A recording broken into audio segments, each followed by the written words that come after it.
আমি আমাদের সকল ফেসবুক টিম এবং আমরা পাড়াতে যারা ঘোরাফেরা করি সবাই মিলে চলে গিয়েছিলাম সিরাজগঞ্জ ক্রসবার 1। প্রথম থেকে শুরু করে অনেক দূর পর্যন্ত আমরা চলে গিয়েছিলাম মোটর সাইকেলে। ভিডিওটা করছে হেলাল। ভালো লাগলো অনেক দৃশ্যগুলো ঈদের পরে তো, যার কারণে সবাই মোটর সাইকেলে ভ্যানে যে যেমনে পারে যাওয়া শুরু করছে। দেখেন বন্ধুরা, রাস্তার দুই ধারটা অনেক সবুজ শ্যামল। কারো যদি দেখতে মন চায় সোজা চলে যাবেন, সিরাজগঞ্জ শহর থেকে আসা যায়।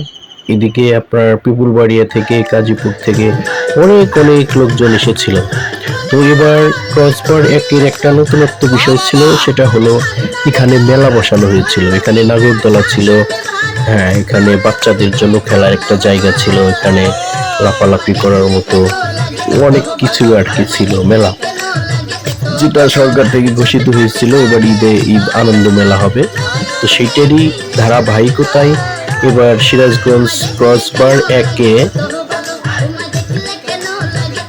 মেলার আয়োজন করা হয়েছিল। মেলাতে নাগরদোলা ছিল, নৌকা ছিল, আর বাচ্চাদের জন্য লাফালাফি করার মতো একটা ছিল। তো এখন দুই ধারে ঘাসগুলো মরে গেছে, তো যার কারণে একটু অন্যরকম দেখতে মনে হয়।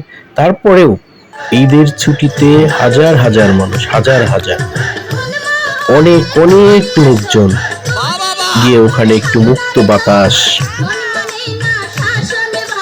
সবাই করেছে। খুব ভালো লাগছে। আমরা বন্ধু বান্ধব গুলা সবাই একসাথে চলে গিয়েছি, অনেক আনন্দ করছি। আনন্দটা অনেক ভালোই লাগছে, অনেক ভালো লাগছে। সবাই মিলে গান বাজাইছে, যে দেখেন মেলার নৌকা, এখানে ওইদিকে নাগরদোলা, তারপরে লোকজনের ভিড়, বাচ্চারা এসে এখানে আপনার খাওয়া দাওয়া, আইসক্রিম, অনেকগুলো জিনিস, এখানে আলাদা একটা ভিড় ছিল। ওই যে 3টে জিনিস এনেছিল এবার মেলাতে। এই জিনিসটা অনেক ভালো, বাচ্চারা ওইটা অনেক লাভালাভি করে। শেষ পর্যন্ত বাঁধের শেষ প্রান্তে অনেক মানুষের মিলন মেলা হয়েছিল, যেখানে সবাই পরিবার নিয়ে, বন্ধু বান্ধব, ছেলে মেয়ে নিয়ে সবাই একটু মুক্ত বাতাস খাওয়ার জন্য এসেছিল। তো বন্ধুরা, আমরা আজকে সিরাজগঞ্জ ক্রসবার 1-এর একটু ভিডিওটা দেখালাম।